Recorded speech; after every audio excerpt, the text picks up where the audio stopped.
ये छात्र एवं छात्राएं सुप्रभात। आज हम लोग शिक्षण सूत्रों के संबंध में चर्चा करेंगे। जब बीएड या डीलेट या बीटीसी के विद्यार्थियों को अभ्यास शिक्षण के लिए विभिन्न विद्यालयों में भेजा जाता है, उस समय अगर इन नव शिक्षकों को या प्रशिक्षुओं को विभिन्न प्रकार की जो समस्याएं उनके सामने आती हैं, यदि उनको शिक्षण सिद्धांत एवं शिक्षण सूत्रों के बारे में बता दिया जाए, उसका ज्ञान विधिवत रूप से करा दिया जाए, तो निश्चित तौर पर इन्हें किसी भी प्रकार की समस्या का सामना नहीं करना पड़ेगा।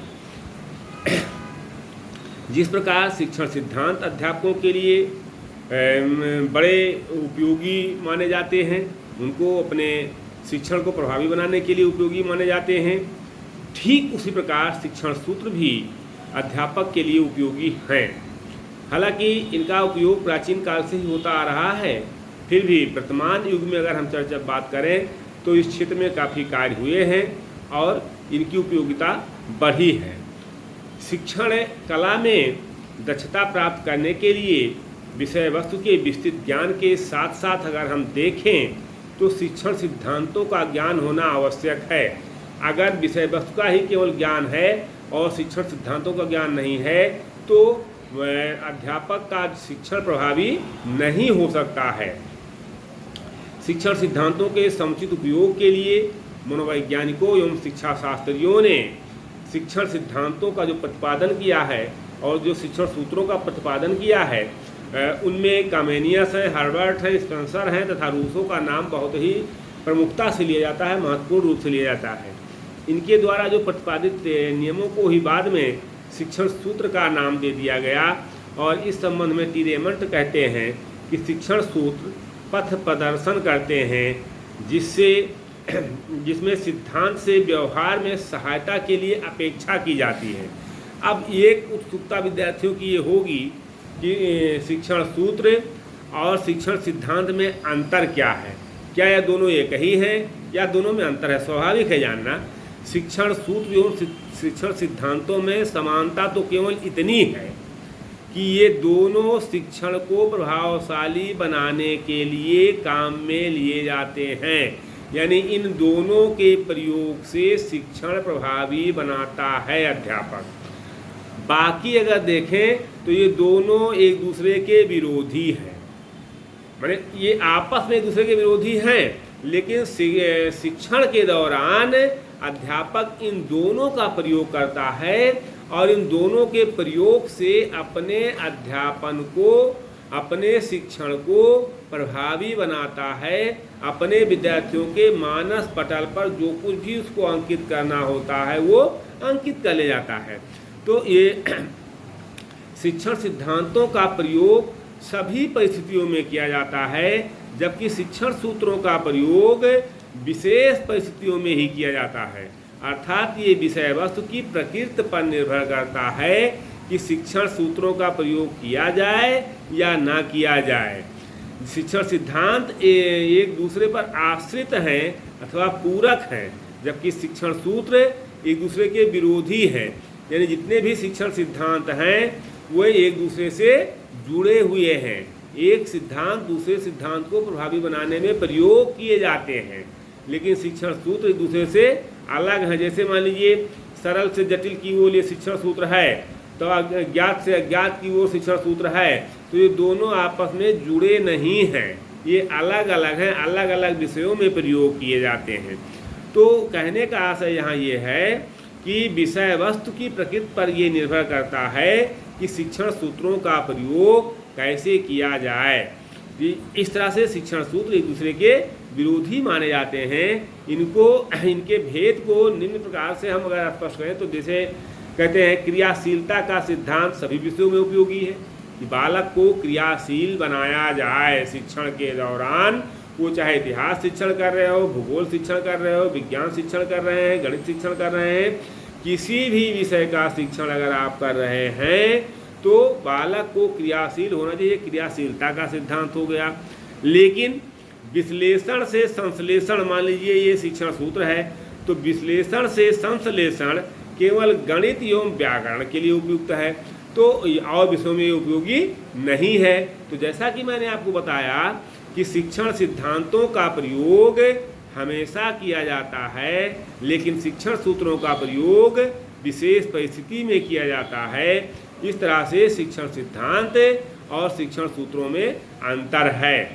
अब हम शिक्षण सूत्र कौन कौन से हैं?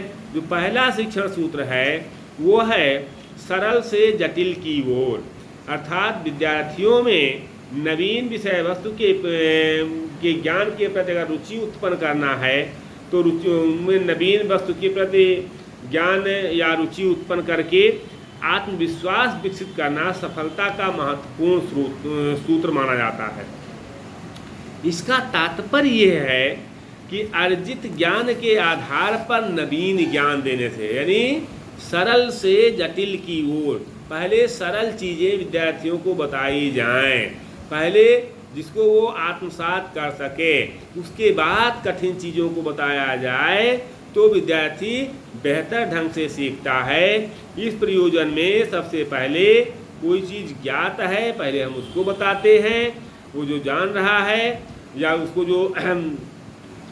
वो जो चीज़ ज्ञात करने की आप कोशिश कर रहे हैं या आप जिस पाठ को आप पढ़ाना चाहते हैं, छात्र इस संदर्भ में कितना जानता है, अर्थात पूर्व ज्ञान की जानकारी कराना है। हाँ, आप पाठ्य योजना बनाते हैं तो उसमें पूर्व ज्ञान से जोड़ते हैं उसको, तो पूर्व ज्ञान का आशय यही है, सरल से कठिन की ओर, कुछ सरलता है, कुछ जान रहा है, उससे कठिन की ओर ले जाइए तो विद्यार्थी बेहतर ढंग से सीखेगा। इसी पूर्व ज्ञान को आधार बनाकर नवीन ज्ञान प्रदान किया जाता है।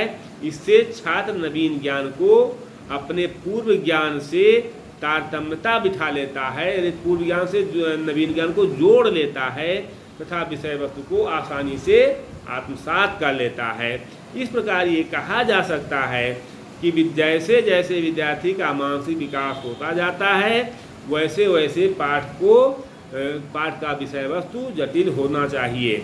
इससे विद्यार्थियों की पाठ के प्रति जो रुचि है वो बनी रहेगी, उनका लगन, उनका निष्ठा बना रहेगा तथा शिक्षक को भी अपने शिक्षण कार्यों में सफलता मिलेगी।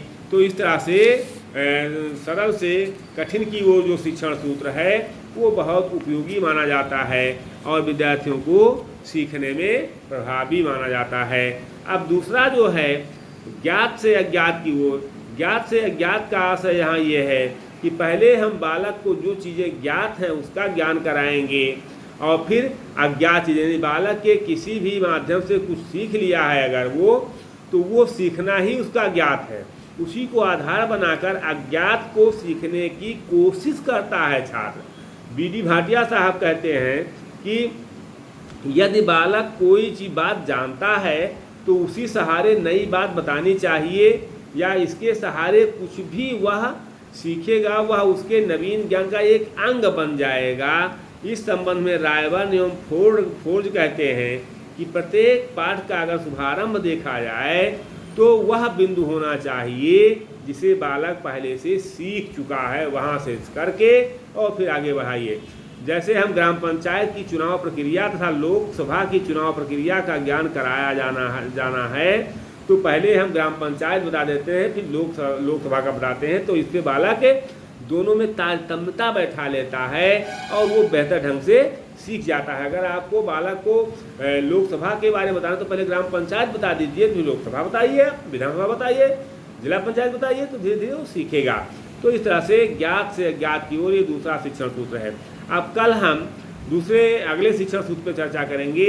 आज हम इन्हीं शब्दों के साथ अपने वाणी को विराम देते हैं। अगर आपको वीडियो अच्छा लगा हो तो लाइक और सब्सक्राइब जरूर कीजिएगा और अध्यापकों के लिए ये बहुत ही उपयोगी है शिक्षण सिद्धांतों और शिक्षण सूत्रों का ज्ञात होना।